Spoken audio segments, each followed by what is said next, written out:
Բարև ձեզ, հրապարակումն է եթերում, թե ինչ ենք պատմելու այս հաղորդմանը, նախ կարճ մի քանի տողով։ 4 միլիարդ դրամի սուբվենցիոն ծրագրերն Հայերիում կառավարություն համայն գործակցության բնակավայրերի առաջնային խնդիրները լուծվում են։ 300-ից ևս մեկը Շենավանում գյուղի նորակառույց դպրոցի շենքը կծառայի 280 աշակերտի։ Առողջության համընդհանուր ապահովագրության մեկնարկը 2026-ից, որ խմբերն են առաջինը միանալու մեծ բարեփոխմանը, հարցազրույց տաղավարում։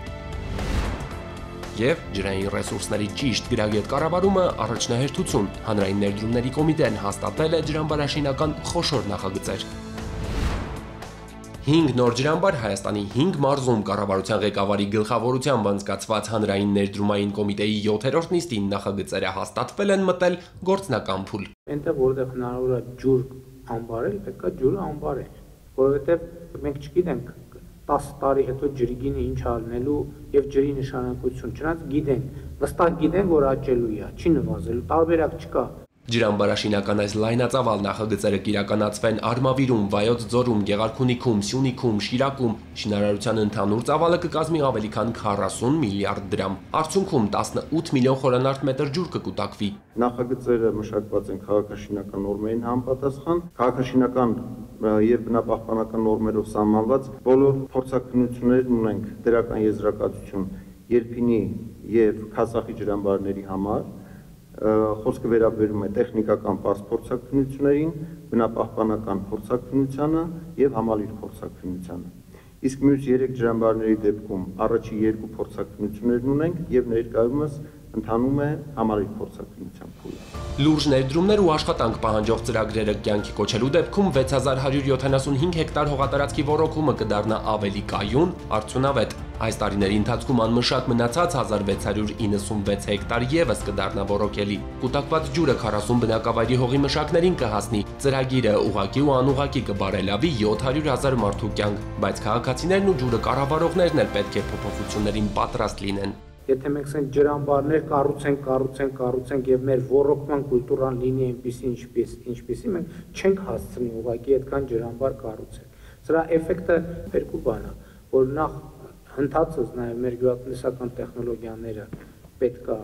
փոխվեն եւ երկրորդը ջրի կառավարման մեթոդը պետք է փոխվի։ Վարչապետին լուրեր, խնդրանքներ հասել են գյուղ ոլորտում մեծ ներդրումներ անող տնտեսվարողներից շատերն են պատրաստ ջրի համար ավելի վճարել, բայց պայմանով անհրաժեշտ ծավալով ու պետք եղած ժամանակ։ Այսօրվա ունեցած ռեսուրսները ցավոք թույլ չեն տալիս աշխատել փոխշահավետ այդ բանաձևով։ Մարդը գալիս ասում է, ես վճարում եմ, մենք ասում ենք, չէ, չես կարող։ Եվ սա մեր նաև գյուղատնտեսության ֆունդամենտալ խնդիրներից մեկն է։ Հիմա այն նախագծերը, որոնք ռեալ մեր գյուղատնտեսության լոկոմոտիվն են, մենք իրանց տենց երկար հերթի մեջ պահում ենք, որը այսօրվա միջավայրում հասկանալի է ինչ որտեղ, բայց 10 տարի հետո է միջավայրում դա հասկանալի չի լինելու։ Որտեղ կա ջուր,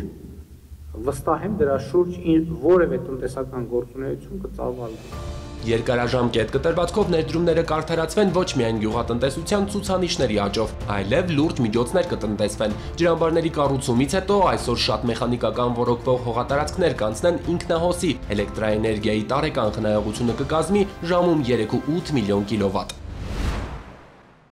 Առողջության համընդհանուր ապահովագրությունը արդեն 2026-ից թեմայի մասին ենք խոսելու տաղավարում, այստեղ է առողջապահության նախարարը։ Տիկին Ավանեսյան, փաստորեն փուլային, առաջիկա 3 տարում ամբողջ գործընթացը ներդրվելու է, ովքեր են գործընթացին միանալու առաջինը։ Խոսենք այսօր առաջին հենց 2026 թվականին բնակչության այն խմբերին մասին, ովքեր որ առաջին փուլով կընդգրկվեն։ Այս մասով պիտի առանձնացնենք 2 խումբ։ Մի խմբի համար պետությունը կվճարի ամբողջական ապահովագրավճարը եւ ես հիմա կթվեմ այս խմբի մեր կառուցվածքը։ Առաջինը 0-ից 18 տարեկան երեխաներն են, 65+ տարիքի անձինք են, առաջին, երկրորդ, երրորդ կարգի հաշմանդամներն են եւ համապատասխանաբար ֆունկցիոնալության գնահատական ունեցող մեր քաղաքացիներն են եւ սոցիալական համակարգում ընդգրկված 28 բալից ավել ունեցող անապահով քաղաքացիներն են։ Նրանց բոլորի համար վճարելու է պետությունը։ Այս խմբերի համար պետությունը կվճարի ապահովագրավճարը եւ նրանք կօգտվեն համակարգից։ Բացի այս խմբերից ներառվելու է առաջին փուլով 200,000 դրամից ավել եկամուտ աշխատավարձ ունեցող քաղաքացիները եւ այս մասով էլ պետությունը առաջին տարվա համար նրանց կողմից վճարվելիք ապահովագրավճարների մասով լուծումներ է գտել, որպիսի ֆինանսական բեռը թեթևացնենք։ Առաջին աղբյուրը, որ կարող են մեր քաղաքացիները ուղղել ապահովագրության ծախսերը հոգալու համար, դա զինապահ հիմնադրամին վճարվելիք մեր կողմից ներդրումների պակասեցված հատվածն է եւ այս մասով, ինչպես մենք նշում ենք, մինչեւ 1 միլիոն դրամ ստացողները այլևս կվճարեն 1000 դրամ։ Մնացած ինչպես ի սկզբանե վճարում էինք եւ ի շնորհիվ նաեւ մեր վճարումների եւ կուտակված միջոցների զինապահ հիմնադրամը կշարունակի իր գործունեությունը, ապահովելով պետության կողմից տանձնած պարտավորությունները, բայց մենք ունենք հավելյալ կուտակվելիք ապագայում միջոցներ, որոնք մենք մեր քաղաքացիների առողջությանը կարող ենք ուղղել։ Եվ երկրորդ բաղադրիչը դա սոցիալական կրեդիտներն են, որի շրջանակներում քաղաքացիները եւս հետ կստանան իրենց կողմից վճարված ապահովագրավճարի մի հատվածը։ Առաջին տարին գիտենք ամենաբարդն է համակարգի ներդրման եւ կառավարությունը այս մասով էլ փորձել է հնարավորինս մեղմել քաղաքացիների կողմից առաջին ապահովագրավճարների հատվածը։ Ինչ գումարի մասին է խոսքը, հա, մոտավորապես որքան է արժենալու մեկ ծածկույթի արժեքը, որպեսզի քաղաքացիներն են մոտավոր պատկերացում ունենան։ Ուրեմն մեր նախագծով առաջարկվել է ապահովագրավճարը տարեկան սահմանել 129,600 դրամ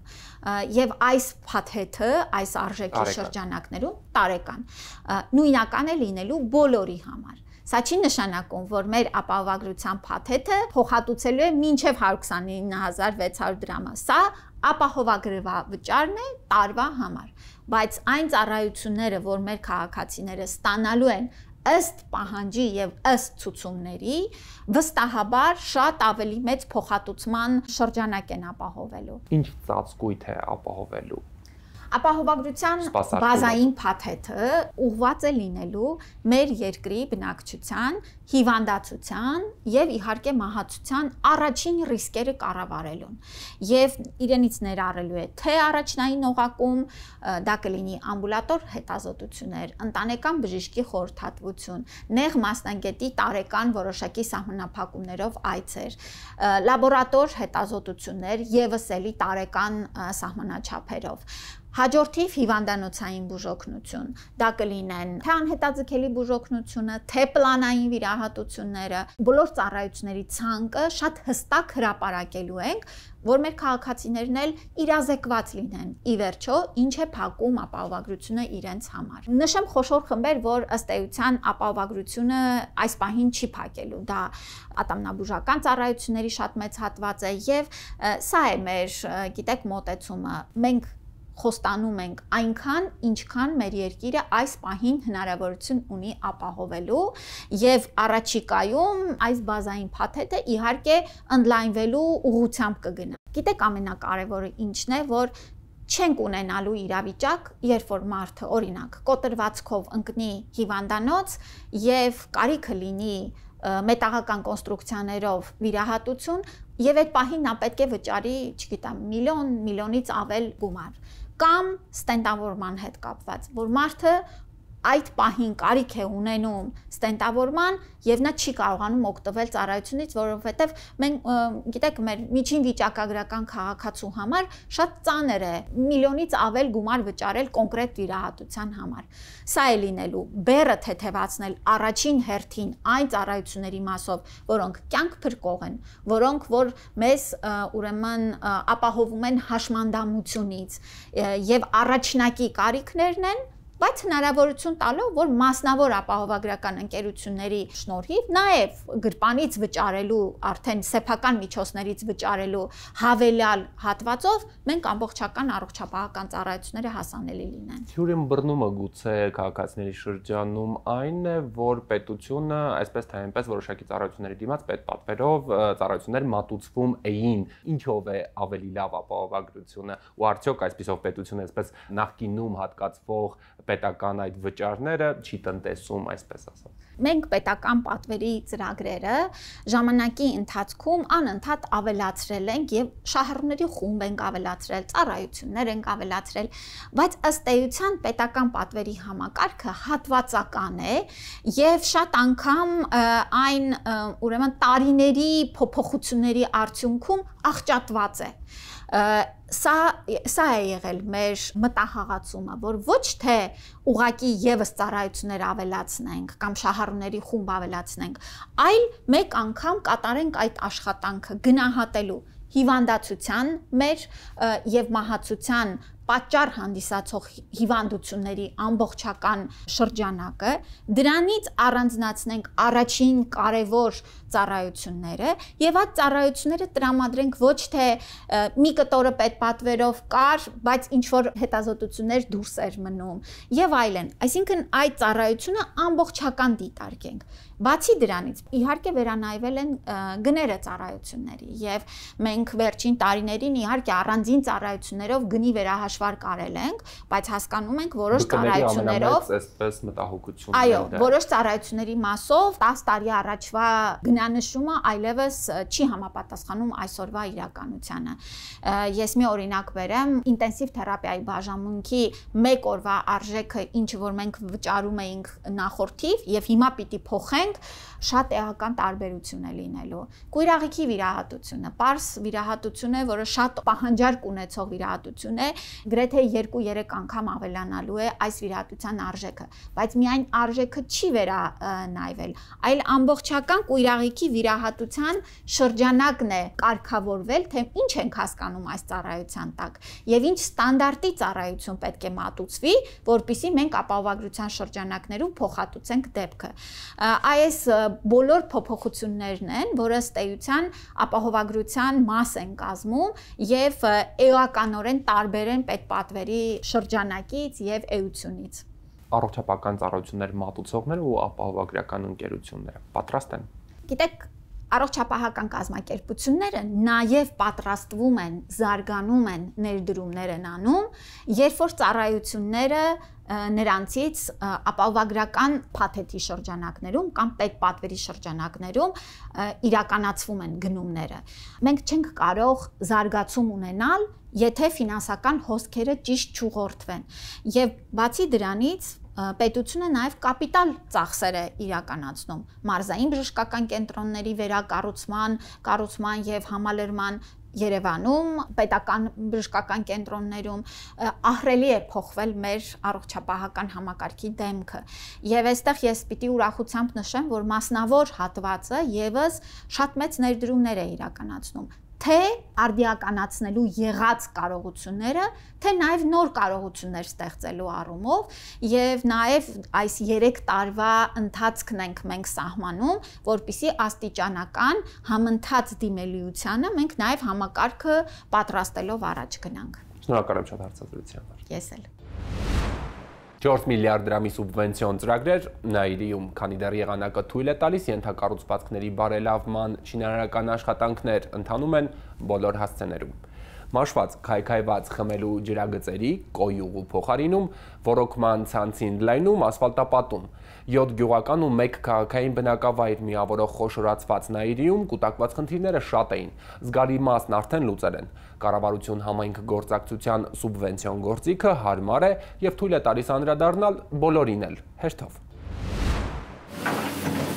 Նաիրի համայնքում լայն թափով շինարարական աշխատանքներ են, հիմնանորոգվում են փողոցներ, որոնք կամ երբևէ չեն ասֆալտապատվել, կամ այնքան վաղուց, որ հետքն անգամ չկա հիմա։ Այս տարի Զովոնի բնակավայրում նորոգումները սկսել են ջրագծերից, հետո միայն անցել ճանապարհներին։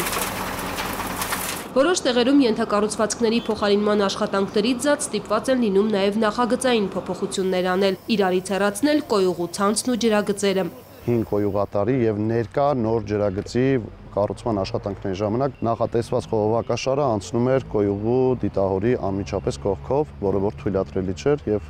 նախագծող կազմակերպության եւ համայնքի ղեկավարի հետ միասին քննարկումով խողովակաշարը տեղափոխեցինք։ Քասախ բնակավայրում եւս ջրատարների արդիականացման աշխատանքներ են իրականացնում։ Ոռոգման համակարգի քայքայված խողովակաշարն արդեն ապամոնտաժել են, նորն են անցկացնում։ Բոլոր խողովակաշարերը անմխիթար վիճակում են եղել։ Փոխպատե խողովակաշարերը հակակոռոզիոնը արդեն նստեցված, լիքը բաստողումներ, ջրի արտահոսք, այս պայծրությամբ իրականացնում ենք այստեղ ռոռոկման համակարգի վերակառուցում։ Նպատակահարմարը, որ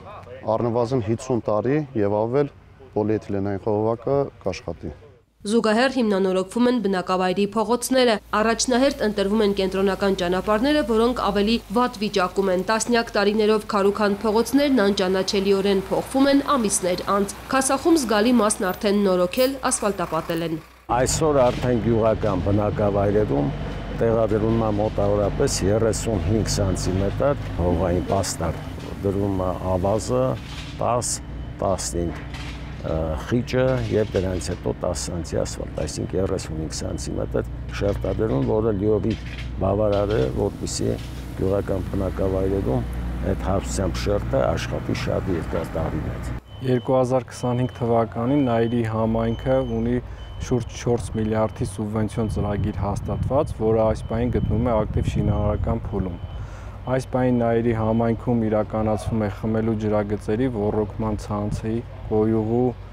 ասֆալտապատման աշխատանքներ, նաև այս պահին հիմնանորոգվում է Զովունի մշակութային կենտրոն ՀՕԱԿ-ի շենքը։ 1975-ին կառուցված մշակույթի կենտրոնը միշտ ակտիվ գործել է, բայց երբևէ չի հիմնանորոգվել։ Կենտրոնում կան սպորտային, մշակութային ու արհեստագործական խմբակներ, մոտ 300 պատանի է հաճախում, ոչ միայն Զովունուց, այլև անգամ Երևանի մոտակա թաղամասերից։ Կեսդարյա պատմություն ունեցող կառույցը արդիականացման լուրջ խնդիր ուներ։ Քանի որ մշակութային կենտրոնը ավելի քան 20 տարի չէր վերանորոգվել եւ թե պատերը, թե կտանիքը եւ թե հատակը մի խոսքով մաշված վիճակում էր արդեն։ Ես վստահ եմ, որ վերանորոգումից հետո նոր պատերի, նոր հնարավորությունների դեպքում շատ ավելի շատ երեխաներ կցանկանան այցելել մշակութային կենտրոն։ 8 բնակավայր եւ ավելի քան 41,000 բնակիչ ունի Նայիրի խոշորացված համայնքը։ Այս տարիների ընթացքում կառավարություն համայնք համաֆինանսավորմամբ կարողացել են լուծել խնդիրների մեծ մասը։ Սուբվենցիոն գործիքը դարձել է ենթակառուցվածքների զարգացման հիմնական միջոցը։ Մանկապարտեզների վերանորոգման ժամանակ կառավարությունը 70% համաֆինանսավորում է անում։ Համայնքը չէր կարող հաստատ ինքը իր ուժերով այդ բոլոր աշխատանքներն անել։ Այսօր սուբվենցիոն ծրագրի շրջանակներում ասֆալտապատումը 65% համայնքն է վճարում, 35% պետությունը, որը նաև 3 միլիարդի դեպքում մոտ 1 միլիարդ պետությունը համաֆինանսավորում է, որի արդյունքում կարողանում է համայնքը լայն ծավալի աշխատանքներ իրականացնել։ Խմելու ջուր, ոռոգում, կոյուղի 65% պետությունն է համաֆինանսավորում, 35% համայնքը։ Միանշանակ համայնքը մենակ, եթե իր ֆինանսավորումով լներ, կաներ այդ աշխատանքի 30%-ը։ 2025-ի ընթացիկ ծրագրերի իրականացմանը զուգահեռ համայնքում քննարկում են հաջորդ տարվա անելիքները, նախատեսում են մանկապարտեզներ ու երաժշտական դպրոց նորոգել, բարեկարգել բնակելի շենքերի տանիքներն ու շքամուտքերը, շարունակել ենթակառուցվածքների զարգացման գործը։ 4 մասնաշենքով նորակառույց դպրոց Շենավանում։ Շինարարները գործը 1 տարի առաջ են սկսել, 1 տարուց կամփոփեն։ Հին վաղուց արդեն վթարային դարձած դպրոցի շենքի նույն տեղում է կառուցվում նորը, կկարողանան ընդունել 280 աշակերտի։ Ներդրումը 2.5 միլիարդից ավելի է, կառուցվում է Կառավարության եւ Ասիական զարգացման բանկի համաֆինանսավորմամբ։ Սեսմակայուն դպրոցը կհամապատասխանի պահանջվող ժամանակակից պահանջներին, կունենա կահավորված լաբորատորիաներ, սպորտ դահլիճ, ֆուտբոլի բացօթյա խաղադաշտ։ Մինչև շինարարության ավարտը շենավանցի դպրոցականների կրթության ժամանակավոր հասցեն արագացում է։ Ապարանի Արագած բնակավայրի թիվ 1 դպրոցը շուտով 1 տարի կլինի, որ Հարևան գյուղի Շենավանի դպրոցականների կոլեկտիվի համար հյուրընկալ հասցե է դարձել։ Մի քանի կիլոմետր են գյուղերն իրարից հեռու, Շենավանցի դպրոցականներն ամեն օր գյուղի եկեղեցու մոտ են կեսօրին հավաքվում, այդտեղից խումբ ավտոբուսներով հարևան բնակավայր հասնում։ Թիվ 1 դպրոցն առաջին հերթով իրենց գյուղի աշակերտներին է ընդունում, երկրորդ հերթն ամբողջությամբ շենավանցիներին հանձնում։ Յուրաքանչյուր երեխայի համար պետությունը վճարում է եւ տրանսպորտը մի քանի հերթով բերում է բոլոր աշակերտներին։ Շենավանի հին դպրոցը նախորդ տարի է հիմքից ապամոնտաժվել, նորն է կառուցվում հիմա։ Դասվար Սյուզաննա Սահակյանը 16 տարի աշխատել է այդ հին վթարային հարկի տակ։ Երբ նախորդ տարի աշնանը իրենց աշակերտներին ու ծնողներին հայտնեցին, որ որոշվել է շենքը քանդել ու նորը կառուցել, ինչ որտեղ թեթևացած շունչ քաշեցին։ Ու հիմա թեպետ անհարմարություններին հիմնականում գնալ գալու հետ կապված աշխատանքային գրաֆիկի անտրտունջ են, կարևորը մեծ խնդիր կլուծվի ու ամեն ինչ մեկ տարուց հունի մեջ կընկնի։ Երեկոյան ժամերին ենք ավարտում, փոքրիկների հետ գյուղամիջում ենք իջնում, միջև ճանապարհում ենք տուն, բավականին մեզ համար ծանր է, բայց ժամանակավոր է եւ ի ուրախություն բոլորիս շատ շքեղ դպրոց ենք ունենալու։ Այս տեսքը կունենա Շենավանի նոր դպրոցն արդեն 2026-ի դեկտեմբերին։ Հինը, որ քանդել են, նախորդ դարի 60-ականների կառույց էր, բայց ոչ այդքան տարիքից, որքան 88-ի երկրաշարժից տուժած, թուլացած, անվերականգնելի։ Նորը կառուցվում է հենց նույն տեղում ու արդեն նոր ժամանակակից ստանդարտներով։ Շինարարության առաջին փուլը դժվար հաղթահարվեց, ընթացիկ գործն ավելի արագ է առաջ գնում։ Կառուցման ընթացքում գրունտային ջրերի պատճառով ահագին դժվարությունների ենք հանդիպել, բայց բոլորը հաղթահարել ենք։ Հիմա արդեն բարձրացել ենք զրոյական վիճակ, որը որ արդեն հույսատալի, որ սրանից հետո ավելի լավ կլինի։ Որ նոր կառույցի հիմքերն այսպես ասած անխոցելի լինեն, նոր լուծումներ են կիրառվել։ Հիմքերը իրականացվել են ջրանթափանց բետոնով եւ հետագայում, որպեսզի խուսափենք գրունտային ջրերի ագրեսիվ ազդեցությունից, իրականացվելու է դրենաժային համակարգ։ Դպրոցը ունենալու է 4 մասնաշենք, նախատեսված է լինելու 288 աշակերտի համար։ 4 մասնաշենքերը իրարից առանձնացվելու են սեյսմիկ կարաններով։ Մասնաշենքերից 2-ում կտեղակայվեն դասասենյակները, անհրաժեշտ գույքով հագեցած լաբորատորիաները, սպորտային դահլիճը կլինի առանձին մասնաշենքում, որակյալ ծածկույթով ֆուտբոլի բացօթյա խաղադաշտ է նաև կառուցվելու։ Նոր դպրոցի մակերեսը ավելի քան 2690 քառակուսի մետր տարածք, ունենալու է կանաչապատ տարածք, բարեկարգում ցանկապատվելու է լուսավորություն արտաքին, ինչպես նաև հագեցված է լինելու ժամանակակից բոլոր հարմարություններով։ Շինարարության բյուջեն 2 միլիարդ 647 միլիոն դրամ է, դպրոցը կառուցվում է Կառավարության եւ Ասիական զարգացման բանկի համաֆինանսավորմամբ։ Մինչ մյուս տարեվերջ դպրոցի բացումը կլինի, արդեն այս տարի հաշված շաբաթներից Շենավանի նորակառույց մանկապարտեզը նորամուտ կնշի։ Հենց դպրոցի հարևանությամբ է նախակրթարանը կառուցվել, Շենավանի պատմության մեջ առաջին մանկապարտեզն է, գյուղը երբեք չի ունեցել։ Մանկապարտեզը հանձնվելու է նոյեմբերի 15-ին։ Շահագործման են անցնելու։ Գույքը ամբողջովին ստացել է, համայնքը մոտակա օրերս վակը կստեղծի, հանձնենք նոր մանկապարտեզի։ Մանկապարտեզը սուբվենցիոն ծրագրով է կառուցվել մոտ 280 միլիոն դրամ բյուջեով, մեծ մասը կառավարությունից, մոտակա գյուղերի, հիմնականում Արագածի, Հարթավանի մանկապարտեզներ հաճախող շենավանցի փոքրիկները վաղ առավոտից ծնողների հետ այլևս հարևան բնակավայրեր չեն, շտաբի ընտանիքների հոգսն էլ կթեթևանա։ Հրապարակումներ եթերում, շնորհակալություն ուշադրության համար։ Մեր բոլոր հաղորդումները հասանելի են նաև YouTube-ում, իսկ մեր եթերային հաջորդ հանդիպումը մեկ շաբաթից է։